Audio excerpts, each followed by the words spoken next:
Okay, so it's 3 p.m. sharp. I think we can start our third panel. So welcome everyone to the third panel of our Digital Immortality Conference.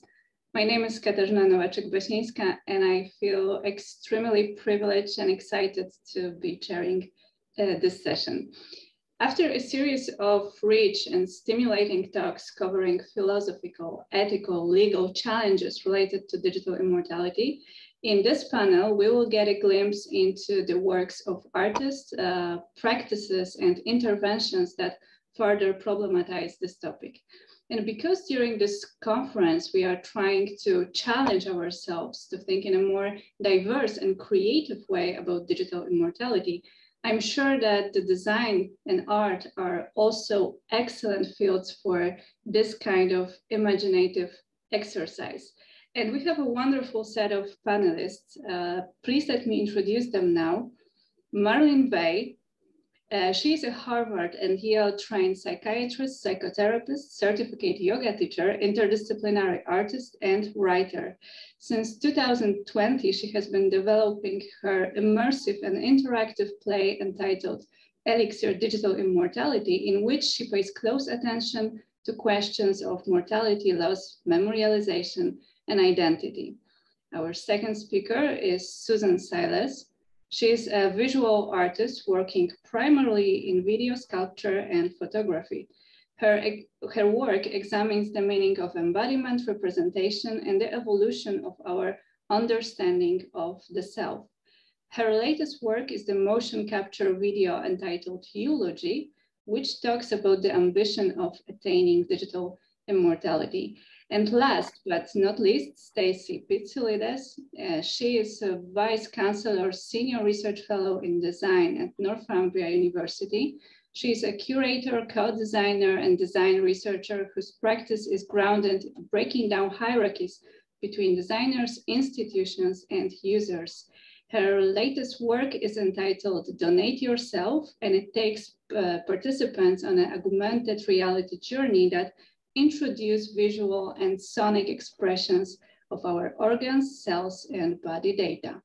And if you don't mind, we will follow this order of presenting. And just before we start, a quick reminder for those of you who participate in the previous session, and just information for those who joined us.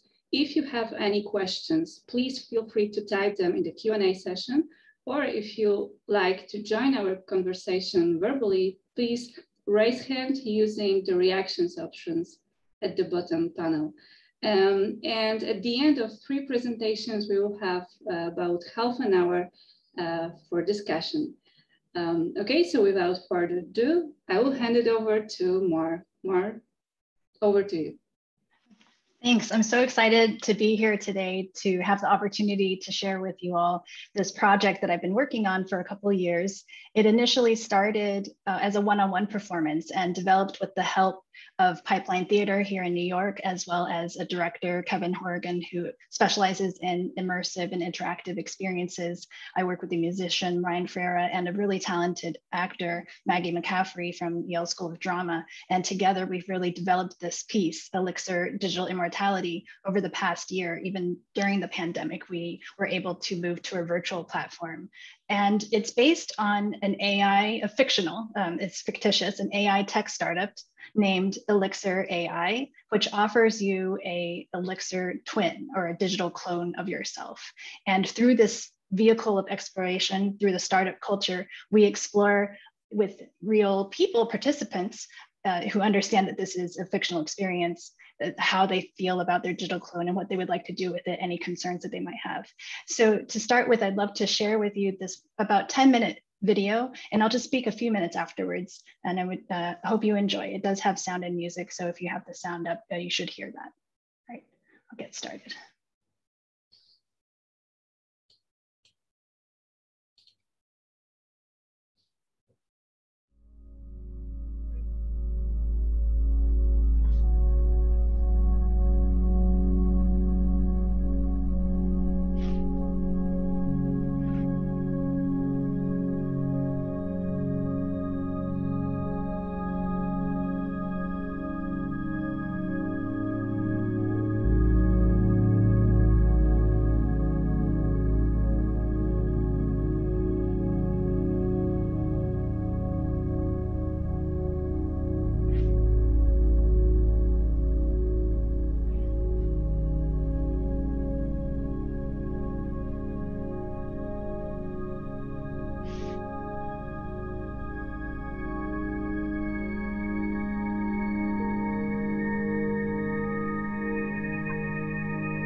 Hi, welcome.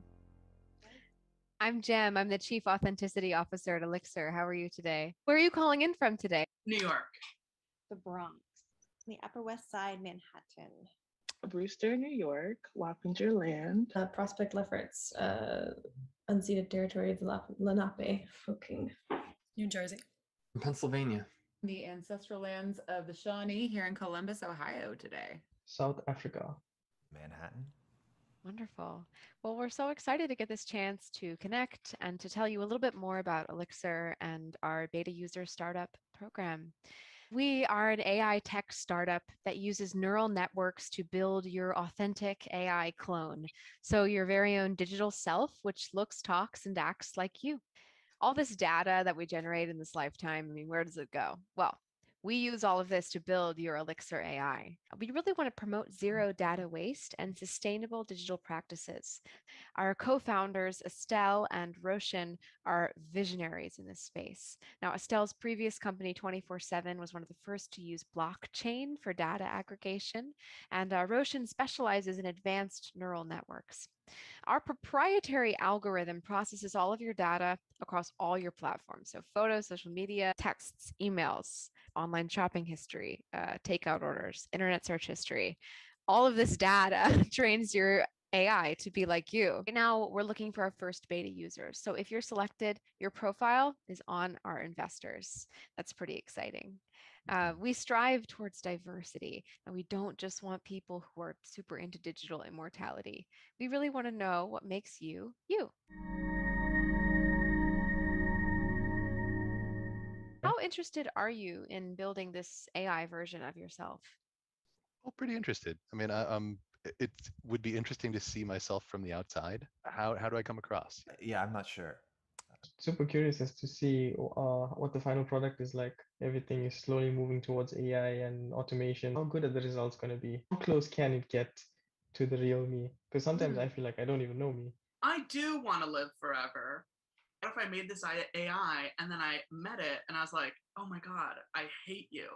Tepidly interested. Some mind data in a form that is able to think and interact while exciting is also really scary. I'm very interested. My only concern is who else could have access to it? Can the AI be replicated or stolen? Or how closely will I be able to monitor the actions of the AI? I'm more curious than interested, being my authentic self and then putting it out of my control.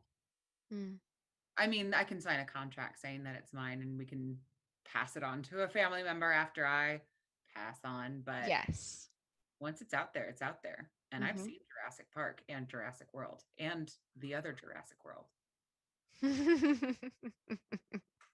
I don't know how much I care about whether I live on.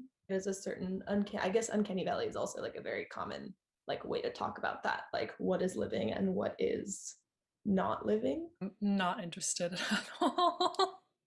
The image of the twins that happened at the beginning was very off-putting. I would despise having a twin. Privacy obviously is the concern that always comes up. Knowing how the things you don't keep private are being used. Yeah, that's a lot of data to capture, and it's a really interesting service to provide, but what else happens with the data? Where is it sold to, or what other ways is it used before and after the person is deceased? I have to say it's a brave new world out there. It's an odd prospect, but I particularly like the idea of having I guess the word would be bilocating, getting to be in two places at once. There were saints that were known to bilocate, be in two places at once. All my data is already out there. I've already trusted many sites with where I shop and my passwords and my banking information. So I shouldn't be worried about this, but I think it just feels, to put it all into one location with Elixir feels a little bit scary. I think it's fascinating and terrifying. Part of what allows us to live our lives is how ephemeral every moment is. Every single thing being part of a machine and recorded and kept on forever after you die is kind of ruins some of the spontaneity of life? I think it's really fascinating. We lead many lives, right? And there's only so much time in this current realm, but I do believe in the multiverse and how we traverse through them. Really, Elixir, at the end of the day, is about celebrating who we are and preserving our memories. What is a memory that you have had, more of a lifetime memory, that you would like to save forever? And this would be the kind of memory that would maybe be pinned to the top of your profile. So, for example, I would probably pin this one time. My fiance and I, we were in Tokyo and we were eating ramen in this little alleyway shop. It was a huge thunderstorm. And it's one of those memories that I replay over and over again because I'm afraid if I don't, it's going to like disappear or something like that. Is there a memory like that for you?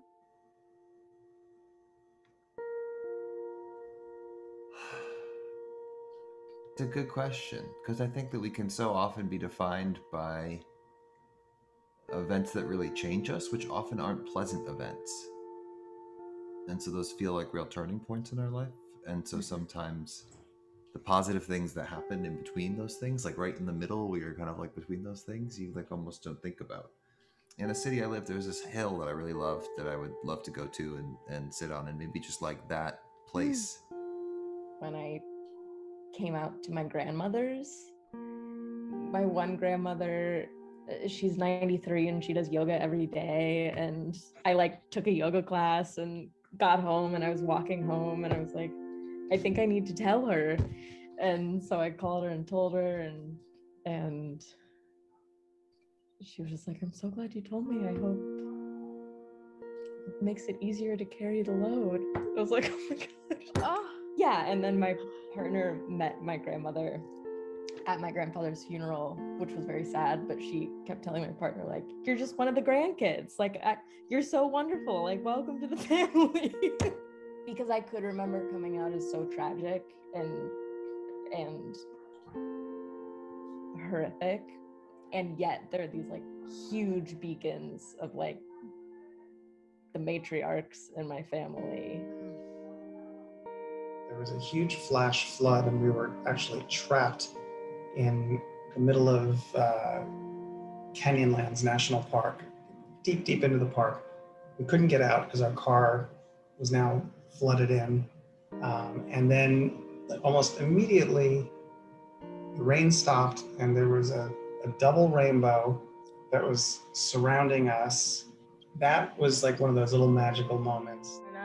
I'm from the Bronx, and when I was younger, it was like 6 or 7 of us in an apartment, and my aunts never let the kids sit at the table. So whenever we ate, we would eat on this mat with our little like sectioned off bowls and our plastic cups and everything. And I just remembered how excited my cousins and I would get when it was time to pull out that mat and sit on in the hallway in front of the kitchen, still seeing all of our moms and watching them like just live their lives. It would have to be with my daughters. Watching them grow into themselves and become the best people they can be is sort of astounding for me to watch. It would be really lovely to pin the moment that I was born, but specifically that my dad first held me. He talks about that. He like wore a suit to the hospital. And I think that it would be really funny and sweet to have that memory. This person that I was quite in love with, a few years ago when we were saying goodbye, we had a hand hug that basically looks like we put our hand together and hand is kind of holding on to the other hand. I think about that a lot.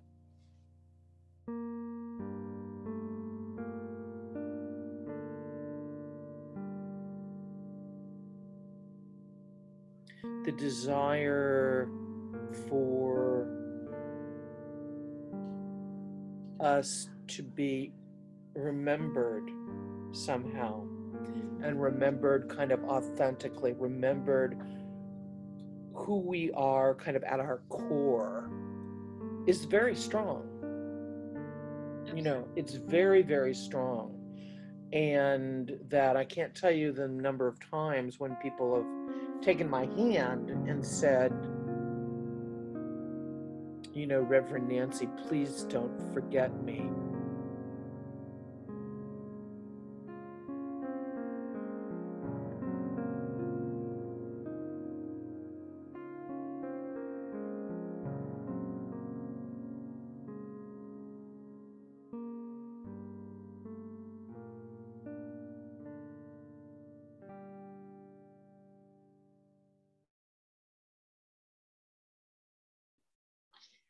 So that's the video, and I have a few slides just to talk about the experience of Elixir and over the last few years.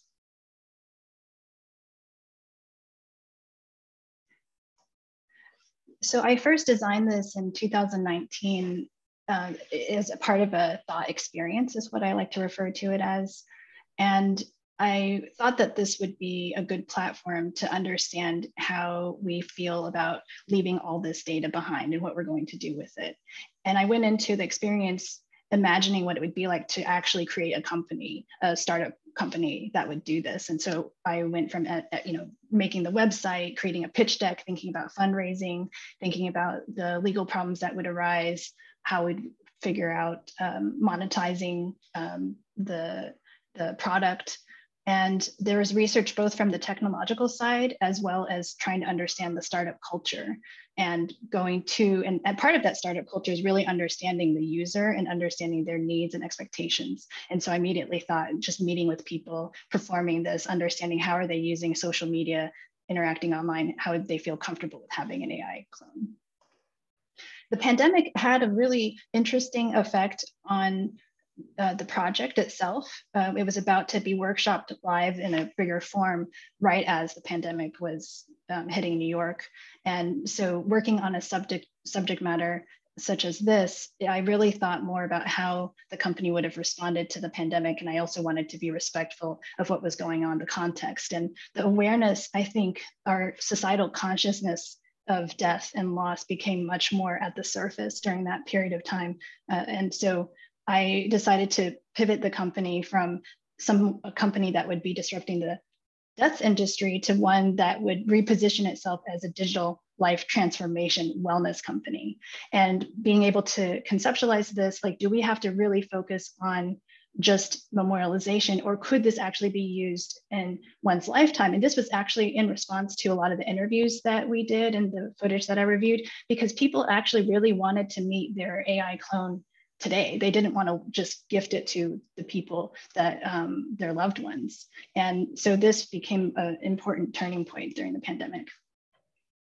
In performing this back in 2019 and writing the scripted interview in 2020, 2021, I found that it's a very polarizing topic.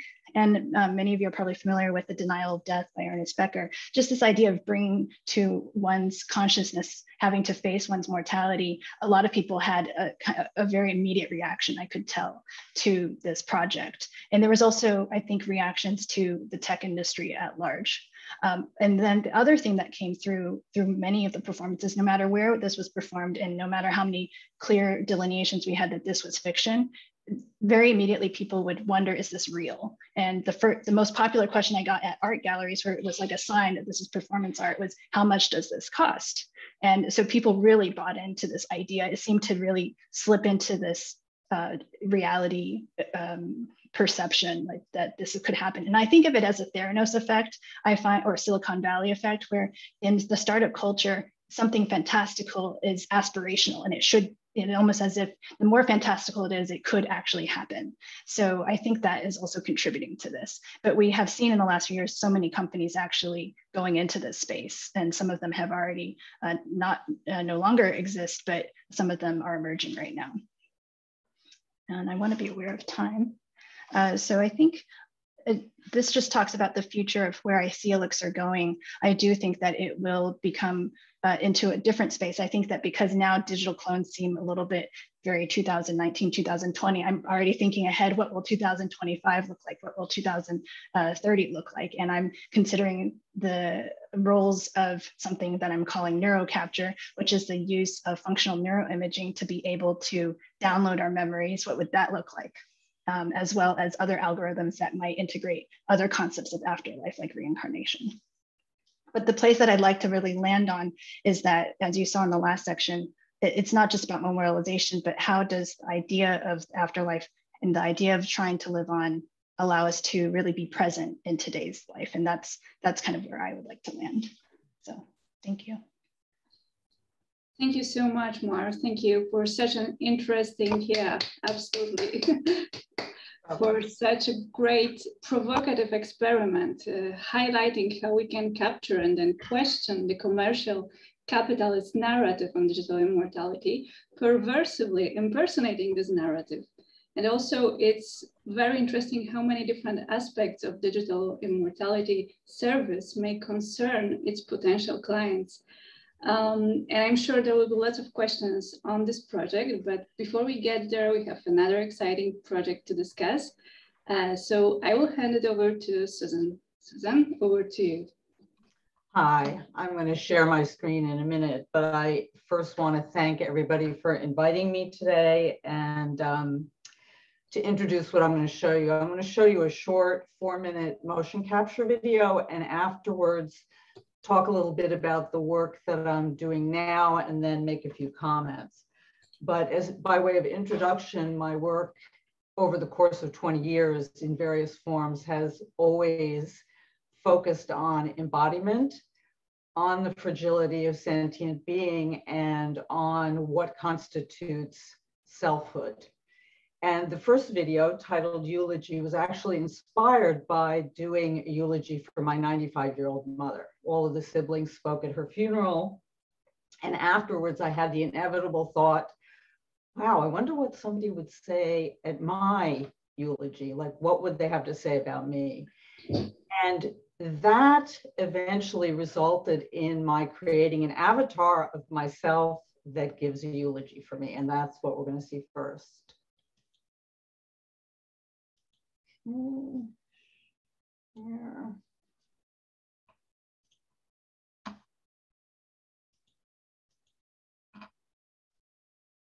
Can everyone see this?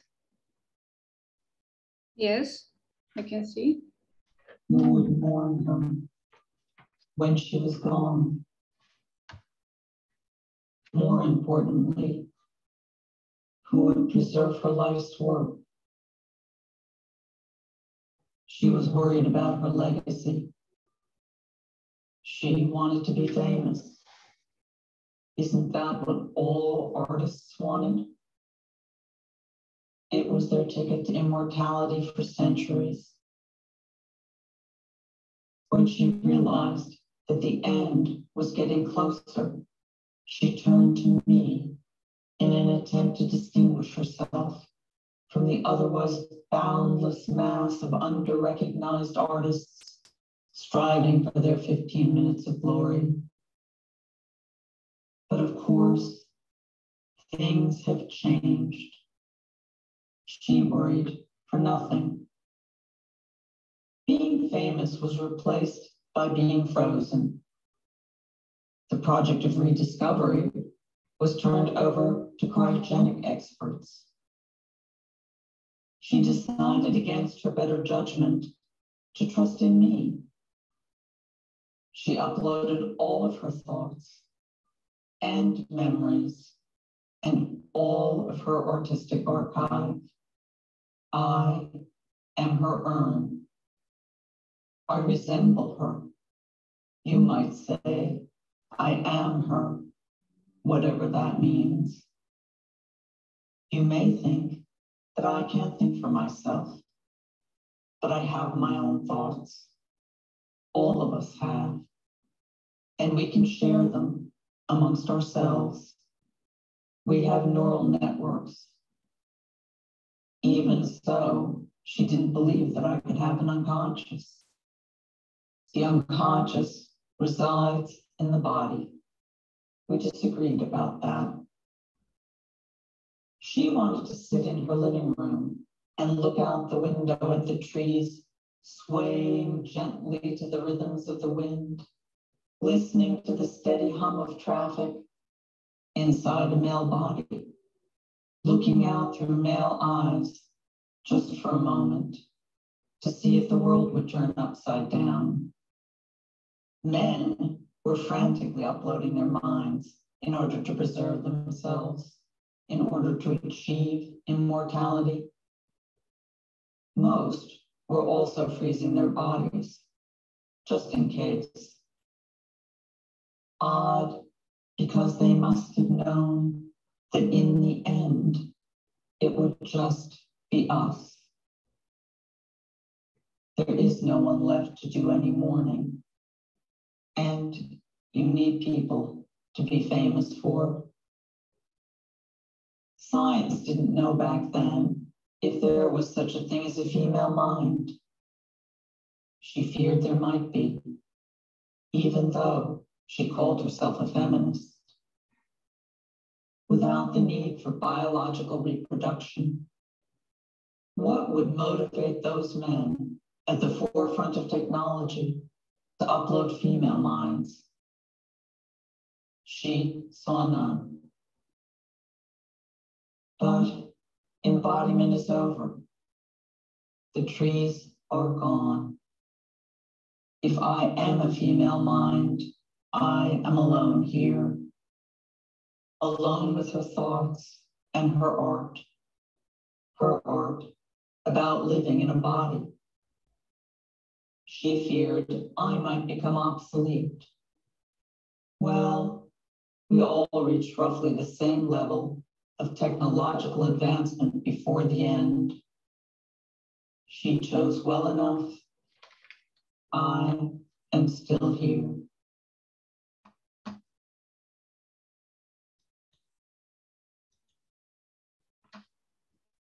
So that is Eulogy. And oops, the current project is related, which is what you see here is a model of myself on one side and my husband on the other, sutured down the center. And the conceit of the next video, which actually takes place in this sort of dystopian environment, is that the two of us have been uploaded into the same data container. And I speculate in 10 very short vignettes about what that's like. So for example, one of the things that I observe in the script is that I now have memories from before I was born. So because my husband's 12 years older, I can see the world 12 years before I actually came into existence in the world.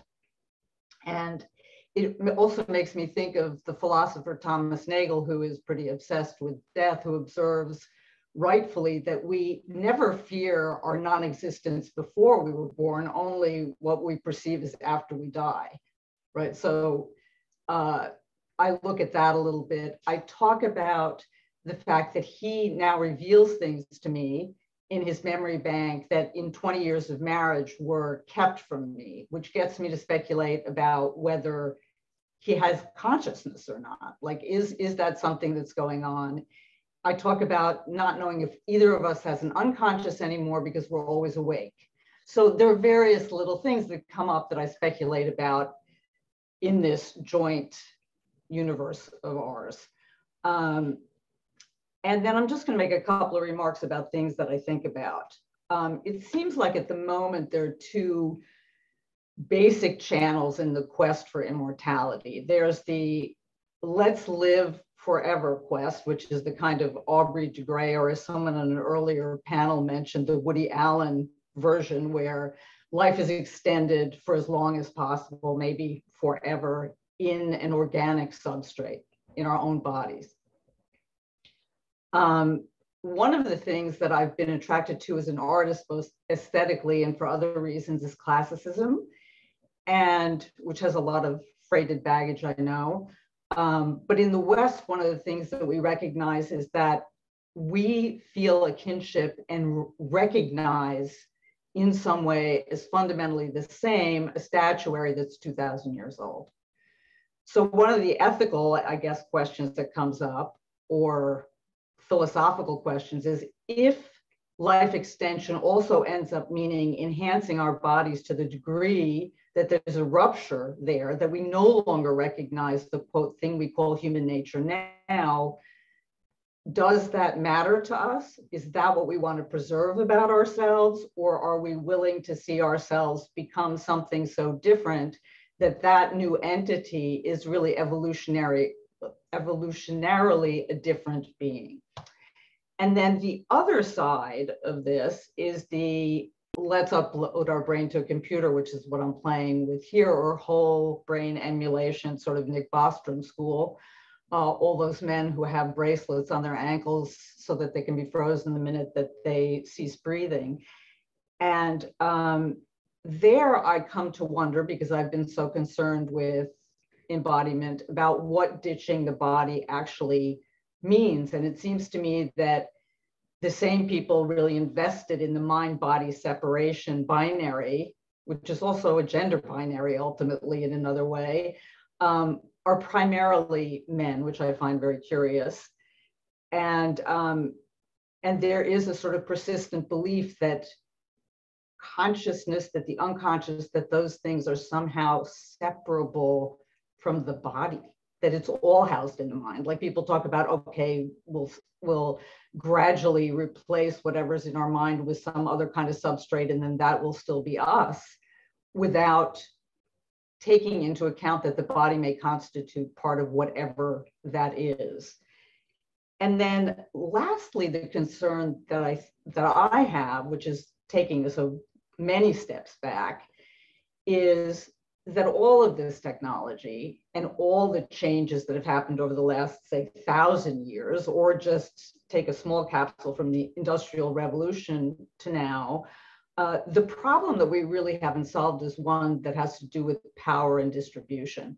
It's kind of remained the same forever. There's a small elite that controls most of the resources in any given time period, and everybody else is relatively impoverished in relation to that small group. And how will that change with this technology? It seems to me at the moment, not at all, but I could be wrong about that, that we always dream that part of what technology will do is democratize things and make things more fair, more just. But in fact, that has not happened. And right now it seems even less likely when you look at the consolidation of power between Microsoft, Google, and Facebook, just as an example. So when I think about the ethics of immortality, I'm also thinking about those really fundamental things that we haven't solved for 1,000 years. And I guess that's it for me for now. Thank you. Thank you. Thank you so much for a fascinating presentation. And yeah, absolutely. And work that enriches our conversation with your first-person experience in the immortalization process. And I think it's a quite unique perspective, which makes the immortality more personal, close, or even domesticated experience, which I guess may shed a new light on problems we are discussing here. But also many thanks for raising this entirely new question to me, like, do we care if we remain human in eternity? Really fascinating presentation. Thank you once again. And now I should move to our final speaker. Please welcome Stacy, who is going to give us the third presentation in this panel. Sorry, thank you so much. I was on mute still. Can you see my presentation now? Yes, we can see. Perfect. And thank you so much to my last two speakers. They were so brilliant that now I'm slightly nervous, but I'm going to just jump in and we'll go on a journey through digital immortality. So the first thing I wanted to do was talk a little about the context of the pandemic and how that has impacted this work. So this was one of the examples that came out in 2020, just before all the COVID-19 stuff came about. And it's an example where a child who has passed away in 2016 is being accessed by this digital avatar, and the mother is using haptics in her hand to kind of touch the child's head and give a ceremony. And it shows how technology can be really embodied, and how kind of craft, and obviously having the money to kind of produce such a detailed figure, can respond to beliefs, religion and culture in different ways and allow us to have this really attuned experience of the digital space. It also, as COVID hit, we began to see really strong inequalities. And I think some of the other speakers mentioned this as well. We see things like the hologram for Kanye West giving to Kim Kardashian, which is kind of immortality to serve a certain purpose, as almost like a birthday card. It has a very shallow kind of messaging and structure behind it. And it uses the kind of digital as a way to, to talk about what death is and how we examine it in different cultures and societies. But I found it really weird to have it at the same time as people gasping to find telephones and mobiles to just give patients a chance to say a final word to their loved ones. So there was this paradox that was sort of announced. And if we flip over to China and Malaysia, we see different practices around digital immortality. And even to the point where even if you're dead, even if you're in the afterlife, you might need COVID protection, which I found really fascinating. And I really like Kong from 2016, her prompt to explore death as the in-between of the physical and the non-physical, which develops this conceptual space of spatial transcendence. And I think that some of my work begins to think about that space and explore it. So this is the first project I'm going to introduce you to. It's called Tickets for the Afterlife.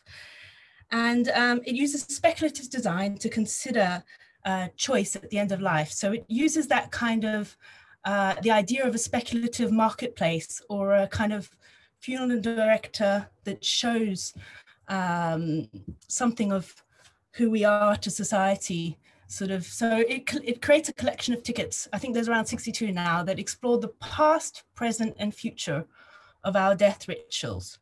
And it uses physical and digital environments to do that. It's been going since 2016, and it was first commissioned for Nesta's Future Fest in London as a performance that allowed this future kind of funeral director service, which would give you these different tickets for the afterlife.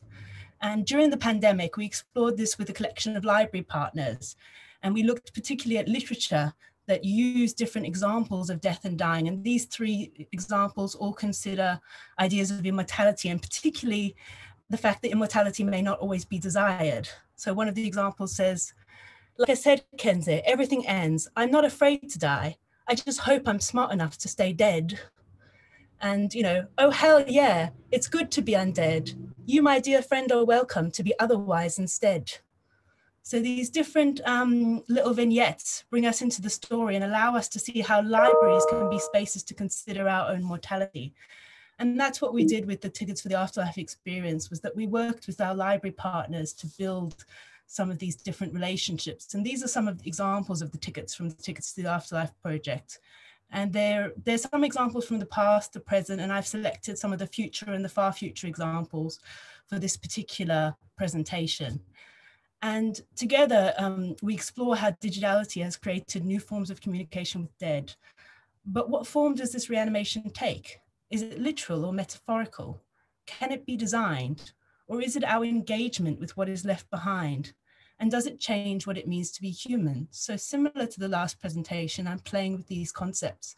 And by presenting people, the public, particularly with these tickets for the afterlife, I hope to generate a playful space where people can speculate, imagine, and provoke thought about what our bodies, our digital data, and ourselves mean when we're in these ritualized spaces.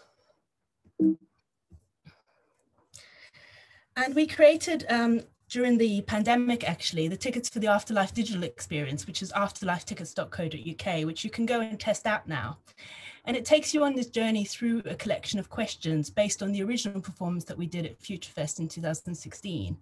And you begin to choose directions and you begin to take these journeys. And as you go along these journeys, there's also a sonic landscape that follows you and takes you to your ticket for the afterlife. So for example, this one is rejuvenation technologies. And through that, it lends you to explore particular books that are based in library collections and links into the library so you can reserve the books and find out more about those physical and digital experiences and think about what they mean. We also created a hybrid event, so it was also installed physically within the library spaces.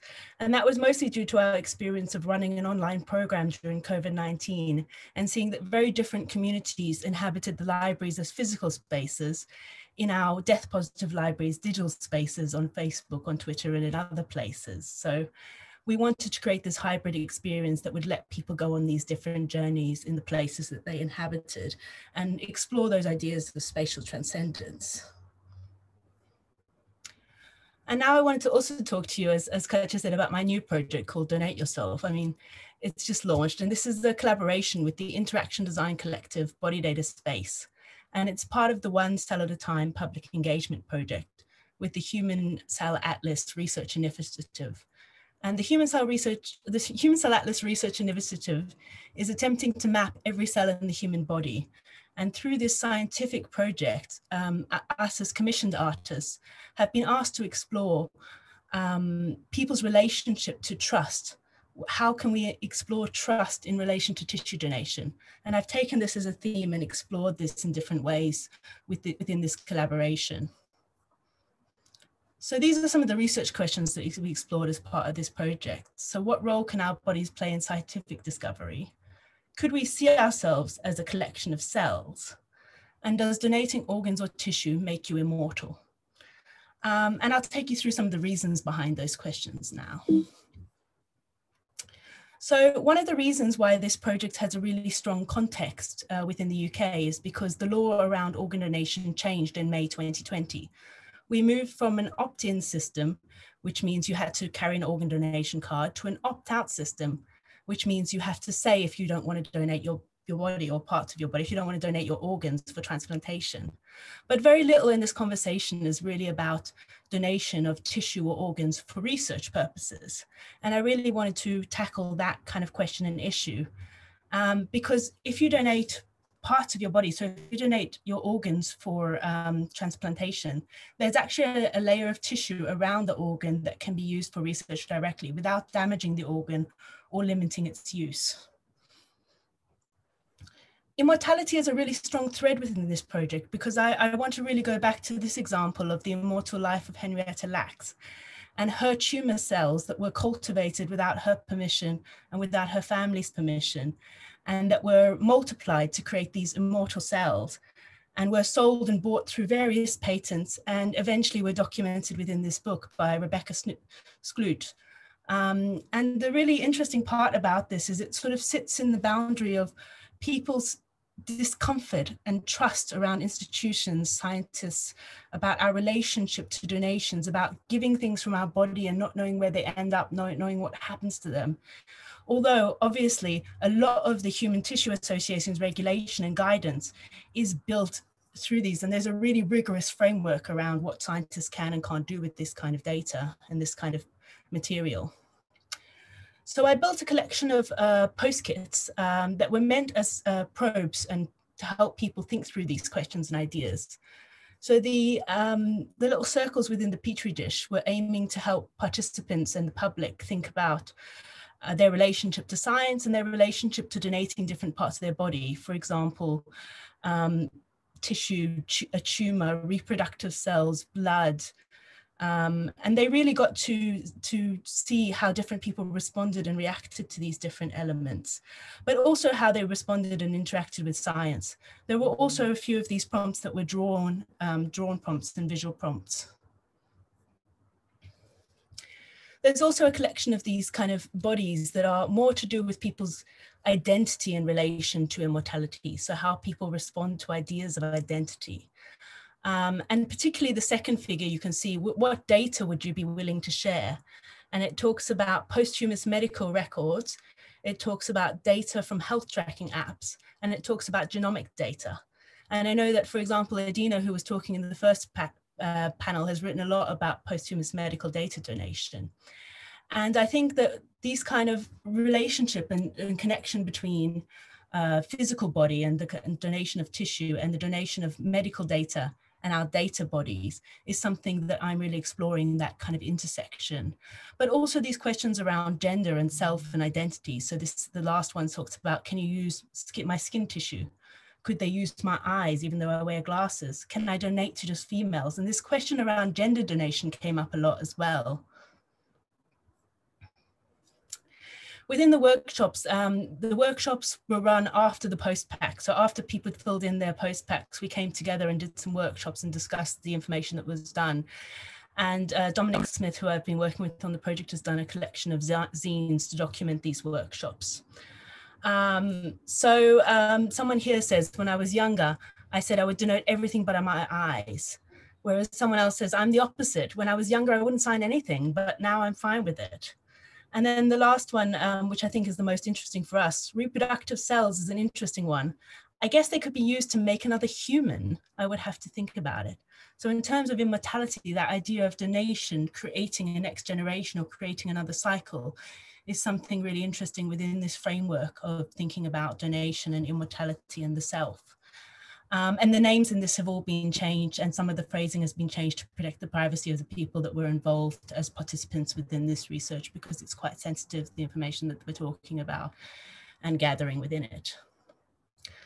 There were also interviews with members of the Human Cell Atlas who work with tissue on a day-to-day basis. And I really wanted to understand how they see that tissue within their work and how they explore that within their lives. And one of the researchers is a neuroscientist and clinician and researcher. So he works with, particularly with DNA around Parkinson's disease. And he talked about the fact that if you ask for the brain bank to give you half a brain and you bring that back to your lab, when you're finished working with it, you have to bury that brain. Whereas if you ask for chunks of tissue from the brain and you place that on slides and you work with the tissue, you don't need to bury it. You actually need to dispose it in a biological waste bin.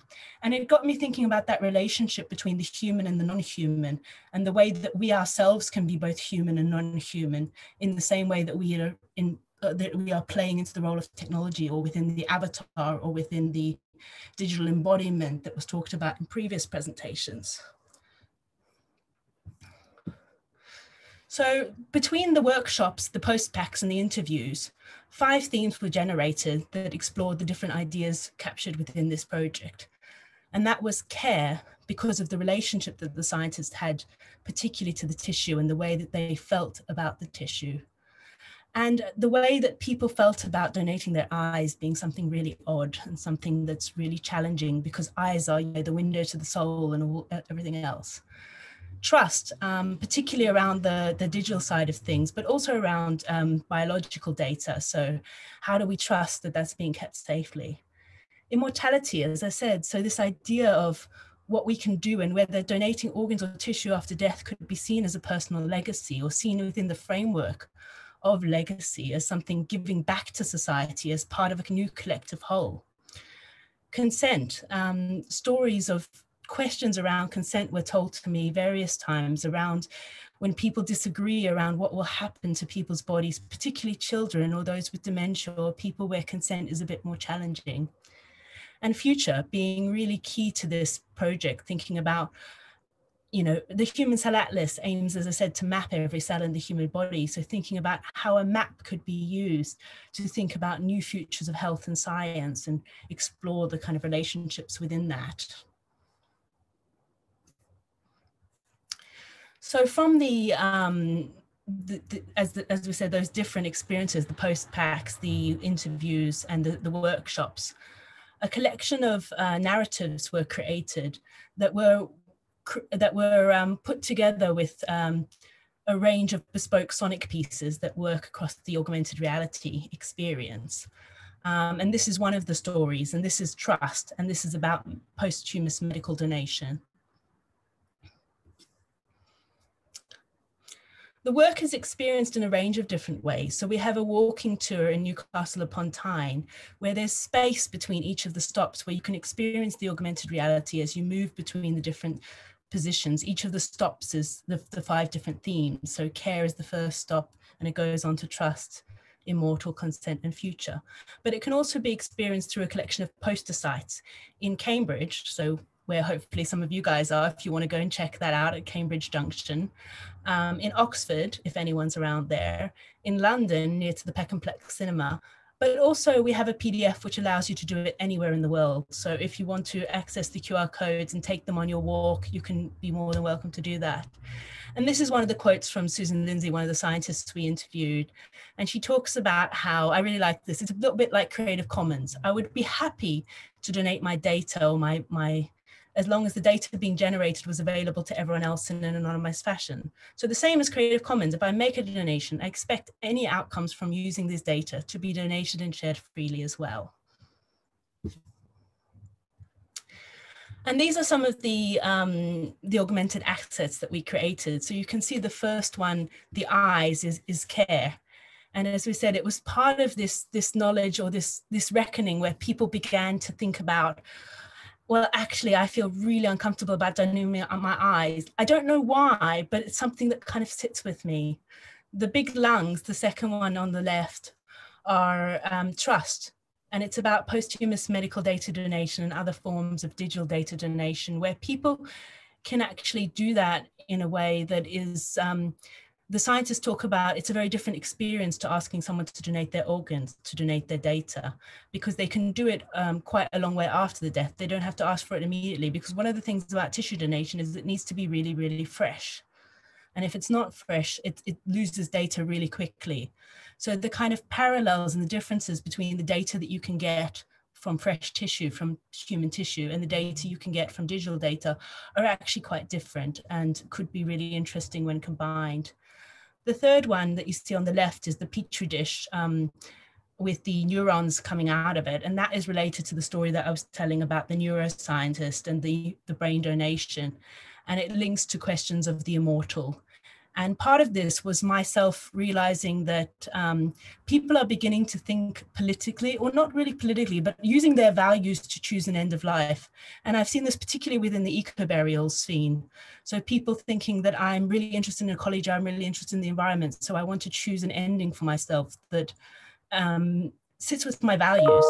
And I thought potentially some people might be interested in doing the same scientifically, that actually my data continues to live on, my data is part of this map, my data is open source, but also the tissue being shared and used and multiplied, as in the immortal cells example and the HeLa. Bottom left is the consent. So that's a collection of cells. They're actually lymphocyte cells.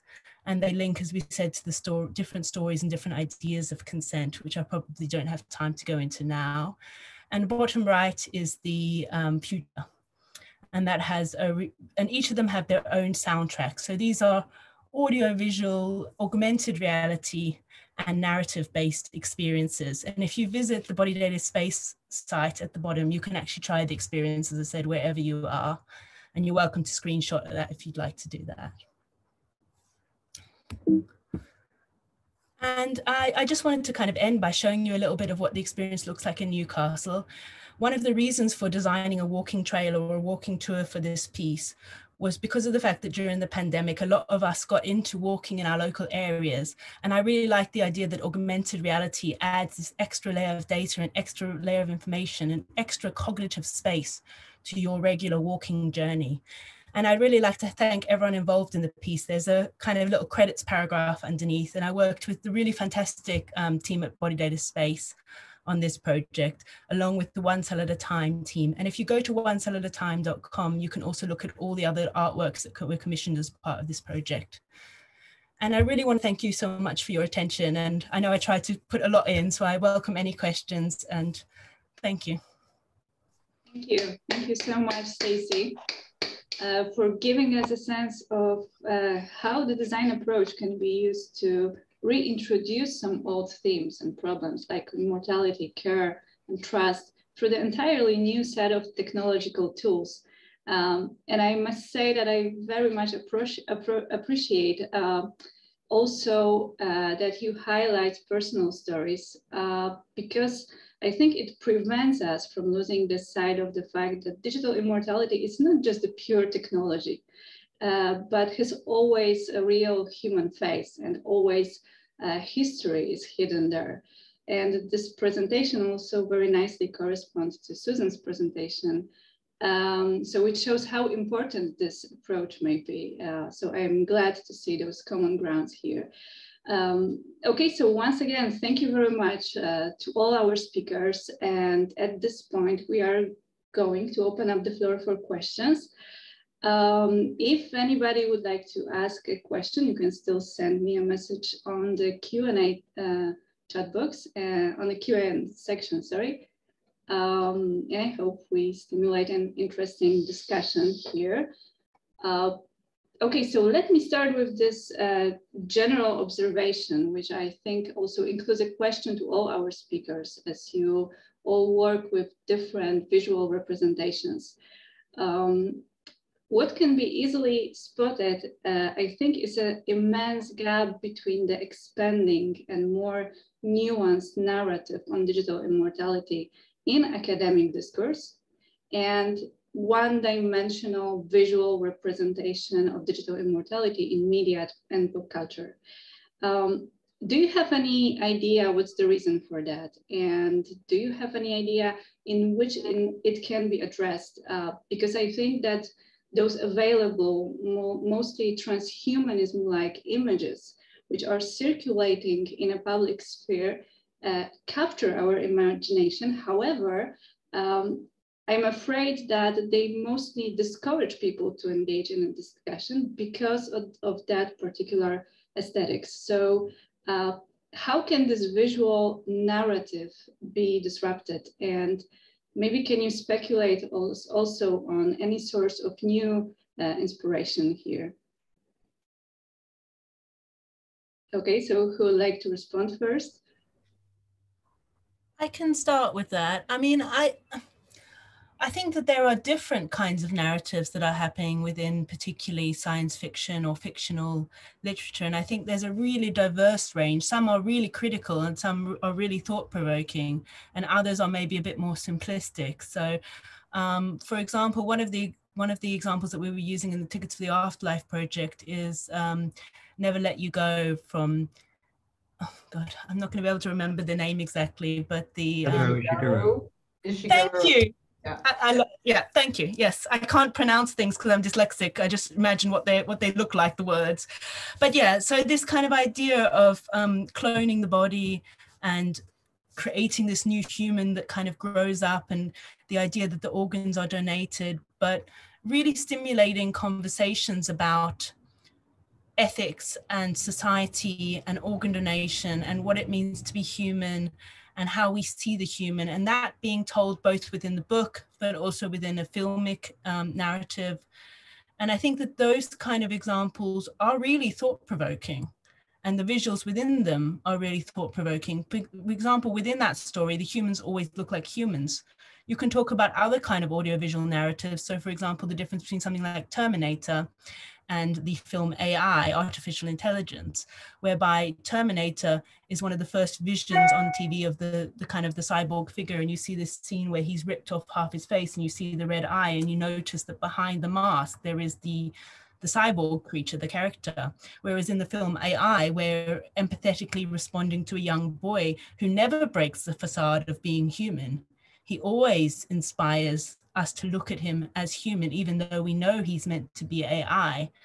So I think that, you know, some examples do start to get to that really critical place. And I would argue that art and design and the examples we've seen today also really attempt to break, I guess, some of those more shiny facades, sort of maybe more, I don't know what to give as an example of shiny facade. I don't know, what were you thinking of when you were talking about those ones? Maybe Black Mirror is the classic example. I mean, I don't necessarily think that Black Mirror really goes beneath the surface, but I do think it's a really good pedagogic tool. It's a good way of introducing these ideas in a classroom and getting students to really think, because they're very simple narratives, they're very quickly told. And I'll stop speaking. The same in my classroom. So yeah, I agree. Okay, Susan Moore, what do you think about that? Well, I certainly think that different communities tend to represent things differently. You know, I think that we're a little, we talk so much about wanting interdisciplinary an interdisciplinary world, but in fact, what we end up with are kind of little silos. And even today, I noticed in the academic presentations that people tend to refer to the same group of academics when they're building their argument and making their discussion, as do artists when they're talking about art, that we're not crossing over maybe enough, and that cross-fertilization probably would be really useful, I think, I think otherwise we sort of have those blinkers on a little bit still about how we talk about these things. Science fiction tends to talk about things in a certain way. Visual arts tends to talk about it in a certain way. And even in terms of content, not just in terms of presentation. And of course, that brings up the old form content problem, just like the mind-body problem. Like, how do we separate those things out, and can we do that? But I think that there isn't enough of a crossover still. Yeah, thank you, Mar. What do you think? What's your insight? I was curious, I guess I was wondering more about hearing about your question, because I wonder if some of the one-dimensionality that you're describing might come from inherently narratives needing archetypes.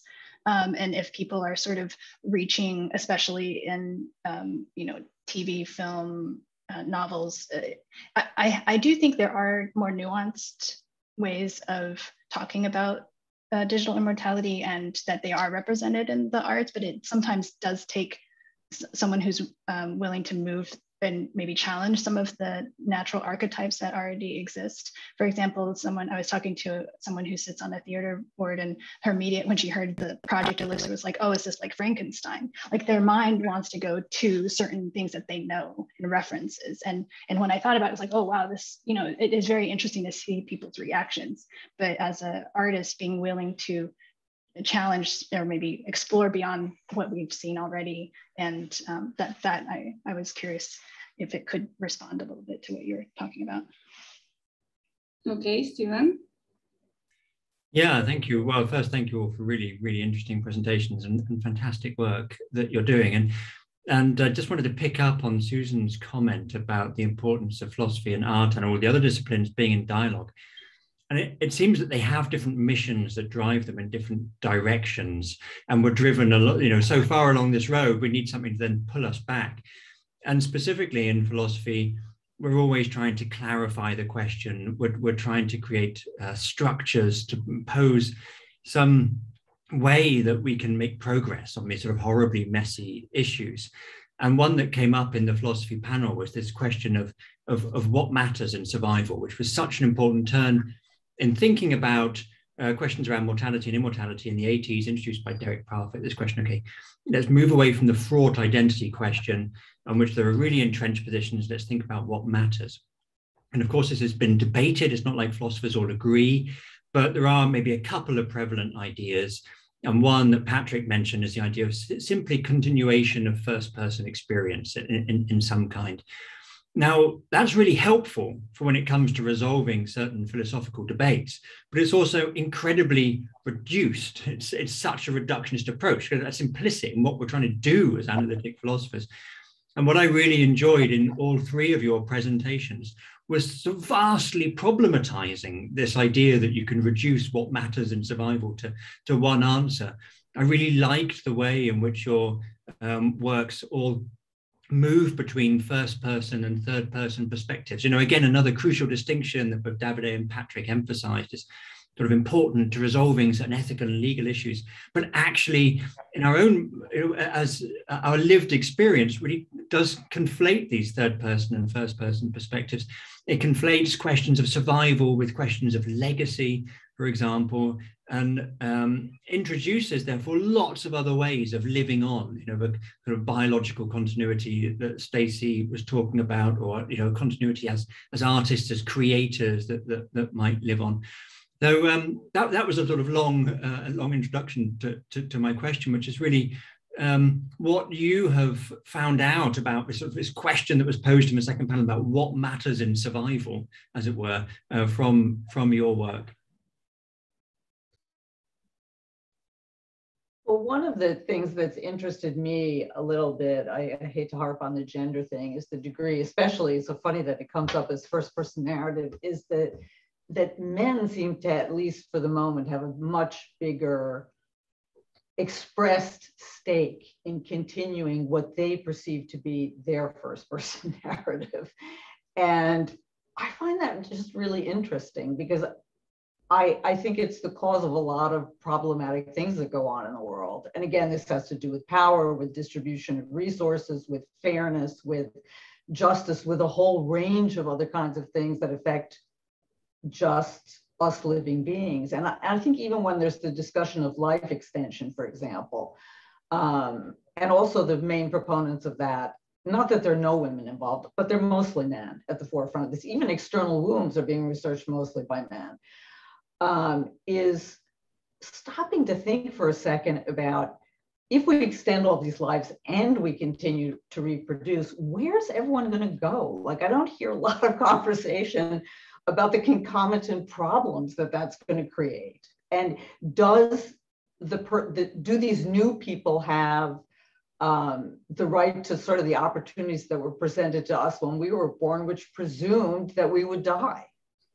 You know, so I just think it's a fairly complicated thing, and that some of this gets left out. And again, this is that tunneling into, okay, this is what we're working on. We're going to enhance life. We're going to live longer. We're going to become immortal.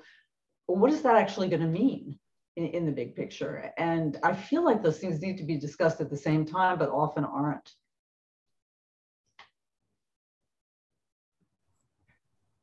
Yes. Yeah, okay. Yeah, I think Susan makes a really good point. I'm really interested also in my work in, you know, who becomes immortal? How do they become immortal? How are these stories told? What about the enforced narrations or the enforced immortality of people like Henrietta Lacks, the Gila example? And how are those contradictions overlaid each other? Like, for example, the idea of the hologram from Kim Kardashian being in the middle of the pandemic, where people are trying to not provide a legacy, but just give final words to their loved ones through the process of technology. So the classic William Gibson quote is, you know, the future is here, it's just not evenly distributed. So the kind of questions of who's making the future, how are they making the future? I think those are the things that Susan was bringing up as well. And even within the realm of like the scientists talking about their relationship to the data, so to the tissue that they gather, the lack of diversity, as in the different populations of people that donate tissue, means that there's actually bias within the data that they're gathering and within the way they're thinking about curing diseases and other things within the UK and within the people that I interviewed, obviously, to contextualize it. So I think there's so many different layers to this question of what does immortality mean on a more social, on a wider scale, when you zoom out from the individual saying, I want to be immortal. And we also had one of the people that I interviewed talk about their own experiences of wanting to be transhumanist or wanting to be cryogenically frozen at least. And they were talking about, even though they're working within this field of research, they would be, wouldn't donate their organs because they need them, because they're going to be cryogenically Right, they're going to come back. Yeah, exactly. Which was really exciting because I wasn't asking that question. And that came out as part of this series of interviews. And I think there's just, it just opens out. You know, someone, I can't remember who, described transhumanism as man spreading into the future. It's a bit of that. I mean, I just to add to what was just said, I do think that one of the issues that are really important is that even the way the conversation is being shaped right now is being shaped by the privileged and expresses their concerns. And so that's, I think, a problem at some level. I mean, you saw that in a different expression at the COP, you know, this time where the first world was all there and the, you know, other half of the globe was not represented for various reasons due to COVID and money and all kinds of other things. So the agenda being set for how to, quote, save the world was done in the interests of the global north. Yes, Mara, would you like to share your? I think this discussion, yes, this discussion raises a really interesting question. And I'm thinking, how much intentionality is needed for digital immortality? Because we're positing, oh, one, what do we want from it? But I'm thinking as an analogy of people who were preserved from, thousands of years ago accidentally in a glacier. By extension, what if we just happen to always be on Facebook, post everything, and then we die and all these things somehow are, how much do we actually have in our intention to create digital immortality, and how much will just be accidental because more and more of our lives are moving online and are digitalized? And I was wondering about that. Sorry.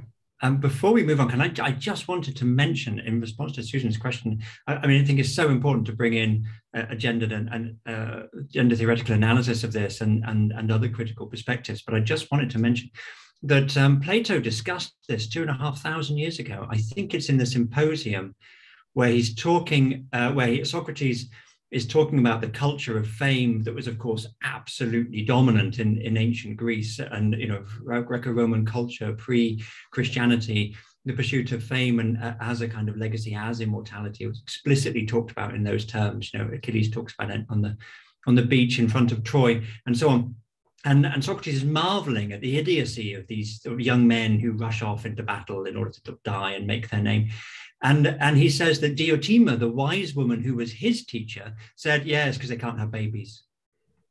Now that's obviously a very reductionist view itself, but this idea of womb envy as motivating so much sort of a technological advance was very current throughout the 20th century. I think, in the heyday of Freudianism.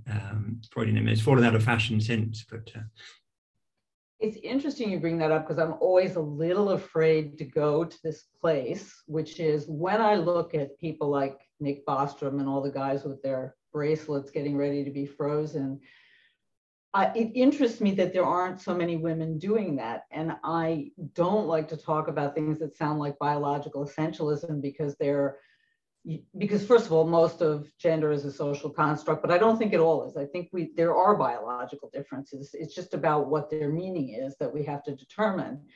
But I sometimes feel suspicious that men are more capable of thinking that they can upload their brain to a computer without their body because they don't experience childbirth, because they don't feel grounded in their bodies in a way that is part of the reproduction of life. And I'm almost afraid to say that out loud because it sounds so essentialist, and I'm not convinced that that's the only thing going on by any far stretch of the imagination. But I do wonder why it's so predominantly men who are fighting like crazy to figure this out.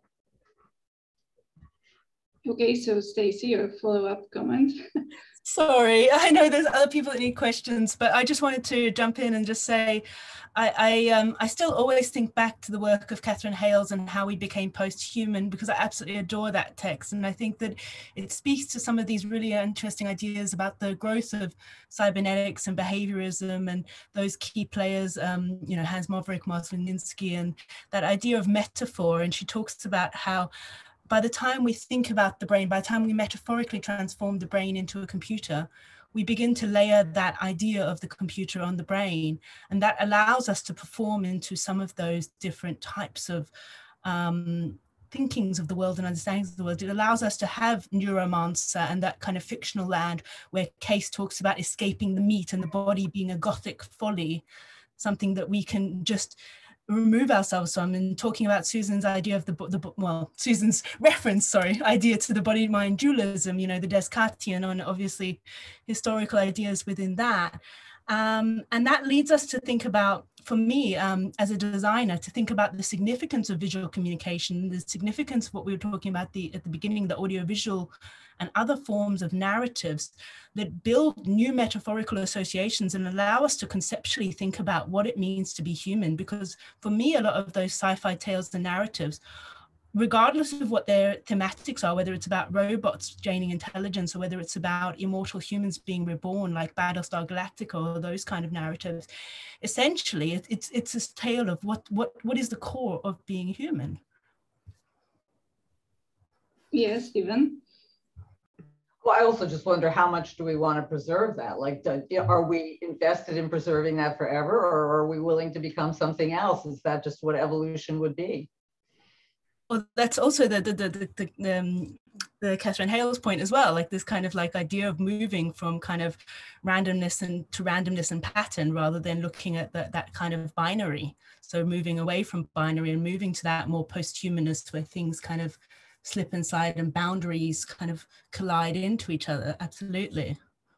I also, one thing I remember about Hale's book for some reason is, after discussing the way in which this mostly group of men has sort of detached their mind from their body, she makes a reference to the secretaries, who are all women, who enable them to do this stuff about the body. Here's the body bringing you food or coffee or whatever it was.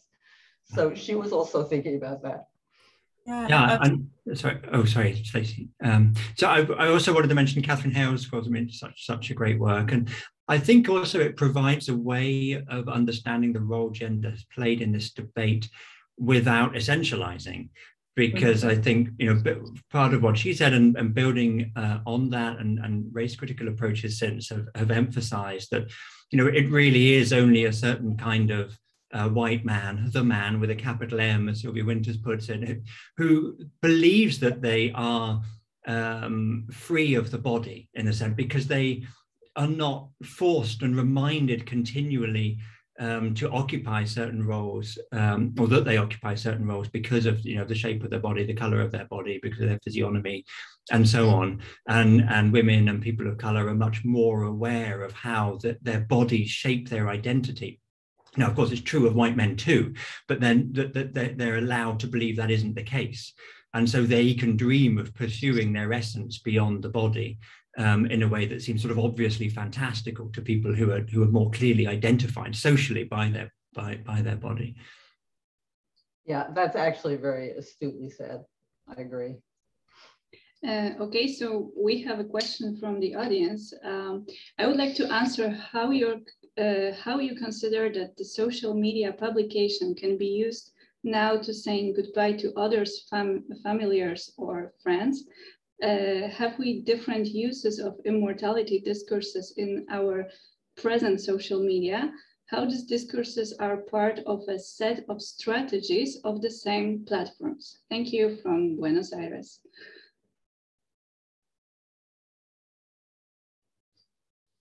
Mar, maybe would you like to respond first?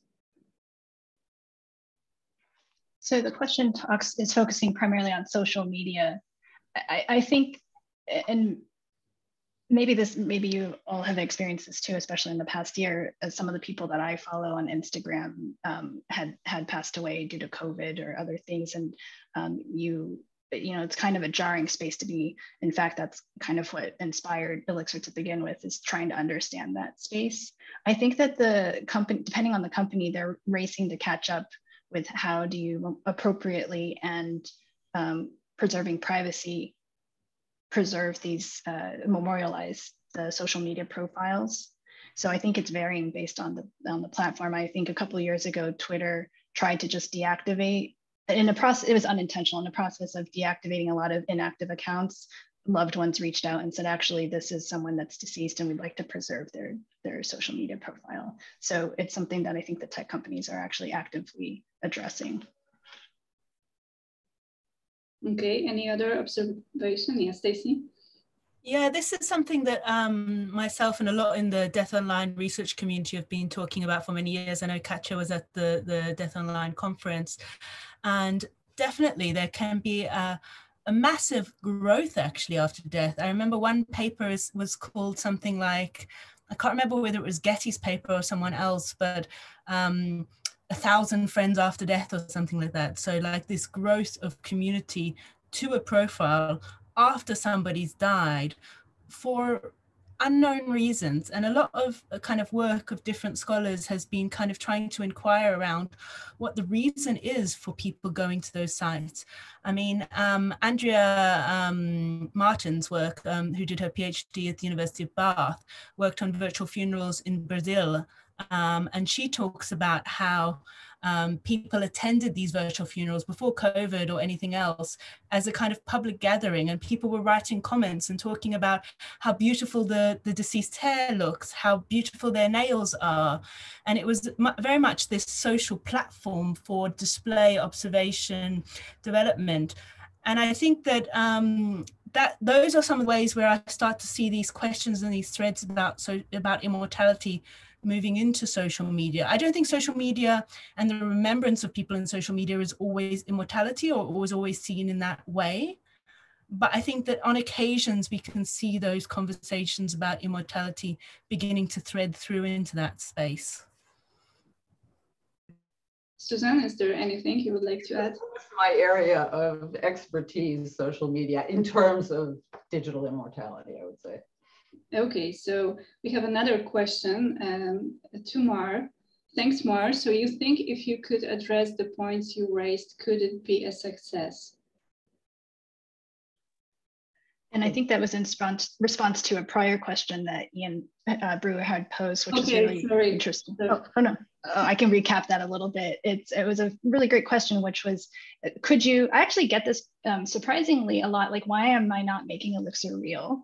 And I think they have contacted the company website, like business students asking to meet with these fictional co-founders. And I let them know upfront, this is fictional. I try to let everybody know that.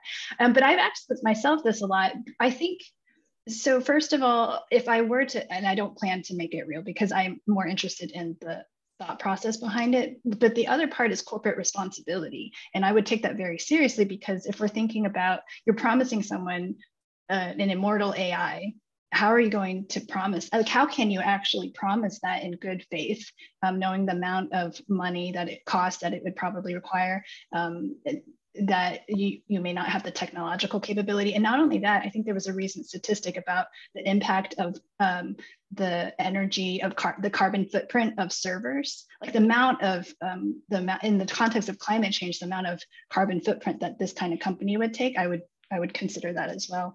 But I'm curious to follow that line of thought, just because there are so many companies actually doing this. I think actually one based in the UK called MindBank AI actually exists. And so people are offering this, and I'm curious to see how they'll go, because there's been quite a few companies trying to do this, and they've already, they kind of disappeared, but there's new ones coming up all the time.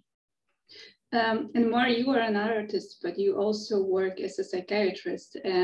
And I would like to draw upon your experience as a psychiatrist here, because I'm wondering, what do you think, do we need in the near future some kind of psychological support in terms of digital immortality and all those projects that we are discussing here? Would it be a smooth switch to this digital immortality mode, or do we need some psychological new approaches, tools, help? What do you think? I think that's a really great question, because it depends on how aware are we of things happening. And it goes back to something I think in the first panel, the researchers brought up, at this gap in privacy between what we think we want and what we actually do. And if we were to all rewind 10 years ago and say, we're all going to upload all our personal photos onto this platform in a cloud somewhere by this one tech company run by a few people, I don't think we all would have said, oh yes, it's gonna work. So I'm really curious to see over the next decade how much of this is going to actually happen by accident, meaning like we're just going to adopt our avatar. Like all of us will probably, with the metaverse, just, I'm not predicting it, but I guess I can imagine that could happen. And it will just become natural that by the end of our life, we will have a digital AI version of ourselves available, and it will just be a byproduct of how we live our lives technologically today. So I don't know that we would need, if we're not conscious of us planning for our deaths, I'm not sure we would need the psychological support if we're not thinking about the legacy part and we're just living our lives and it happens to happen that we have our digital AI. Yeah, super interesting. And Stacy is raising her hand. Yeah, I just wanted to follow up with a really small comment. And I think I really enjoyed what Mara was saying. And I think that in 2011, I did a little bit of a survey and a visual analysis of different digital legacy companies that existed at the time. And there was a really immense use of the word forever within the platforms. We will keep your data. We will save your data forever. We will hold them in the servers forever. And there was lots of visuals of clouds. There was lots of visuals of, almost like heaven-like. And it was just like, and at the time I also was really like, what do they mean forever? Like, what is this forever? Like, that doesn't, that doesn't make sense. That doesn't exist. And I was talking to the founders of a company called Entrusted, which was later bought by Safe Secure. So they were acquired by them.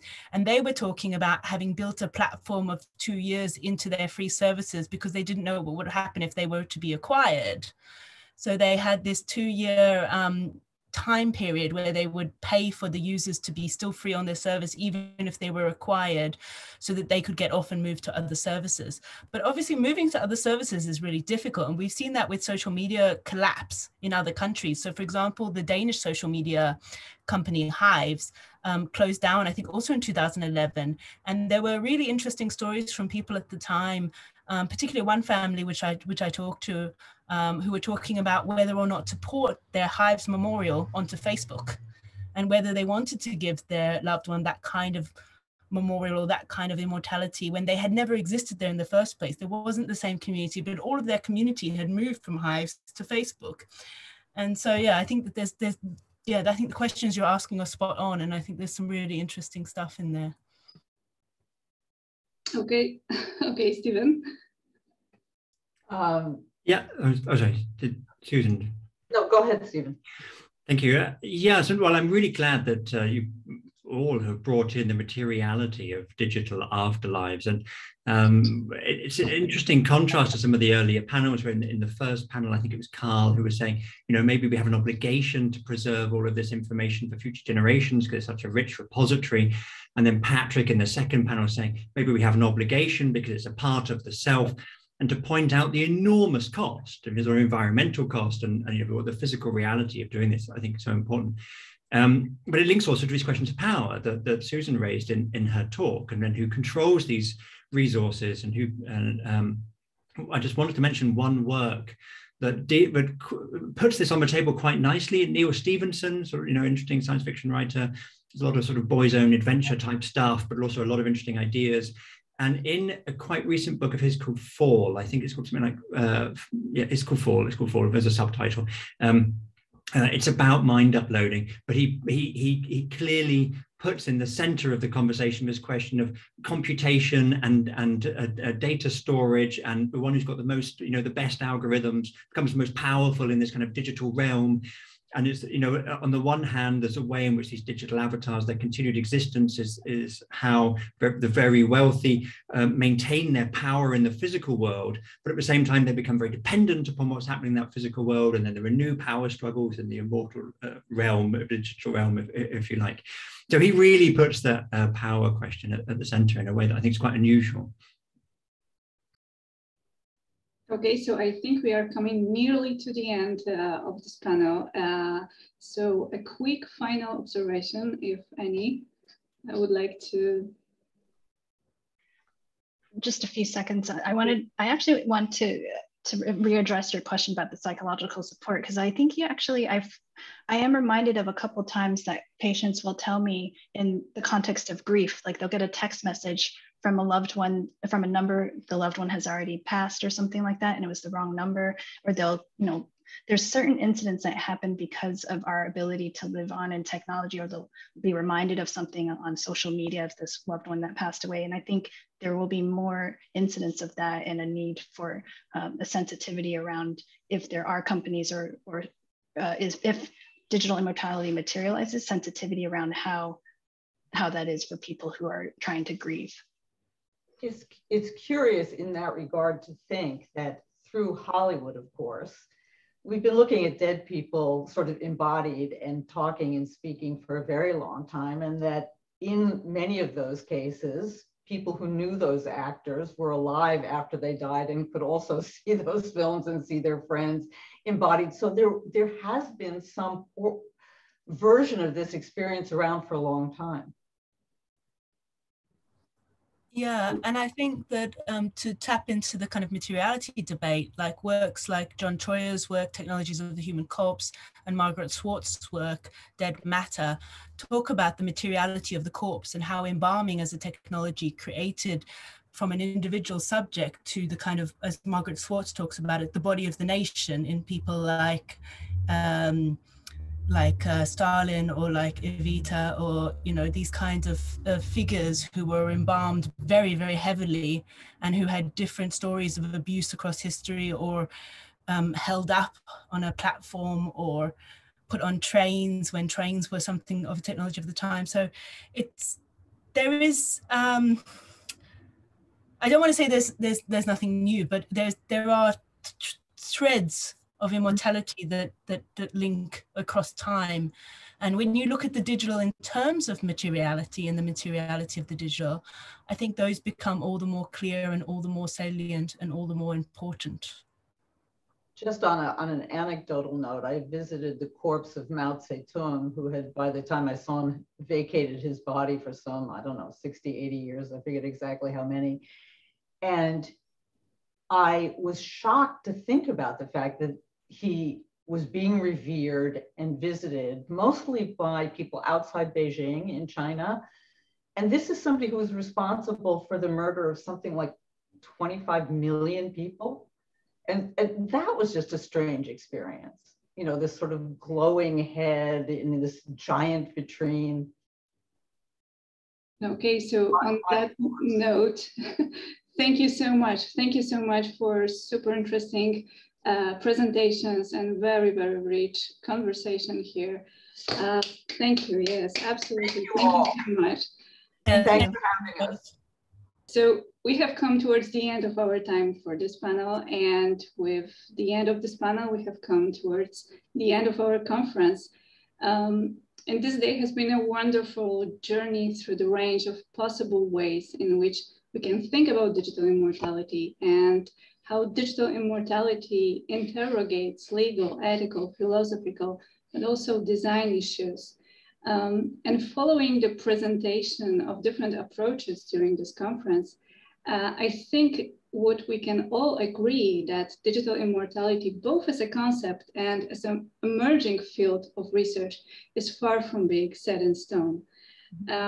Digital immortality is not simply a data-driven miracle, but it's a complex and dynamic phenomenon that is constantly shaping, changing, producing by designers, entrepreneurs, policymakers, artists, lawyers, researchers. And digital immortality is technologically mediated, but what has been stressed many times during this conference, it does not necessarily mean that we should accept any form of technological determinism here, which forces us to think that digital immortality is inevitable in a way we experience it now.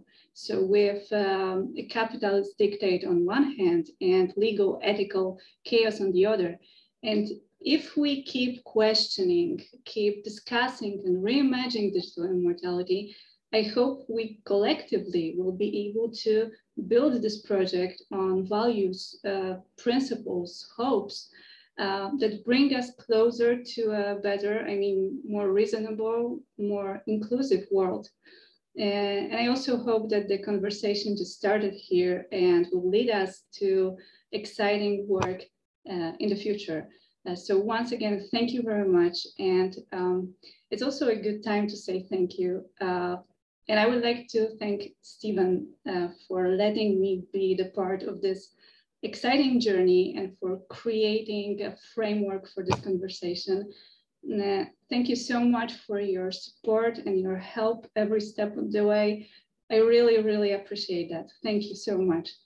And also many thanks to those who are invisible today, Rachel, Dorian, Tony from the Liverpool Center for the Future of Intelligence, who have been helping on the organizational and technical level. And special thanks to Nick, who has been tirelessly making sure that everything goes smoothly. Many thanks for all your work. And thank you once again to all our speakers for your great contributions and our audience for engaging in great discussions. And I hope to see you all very soon, maybe in the safer future in person. But for now, thank you. Thank you very, very much.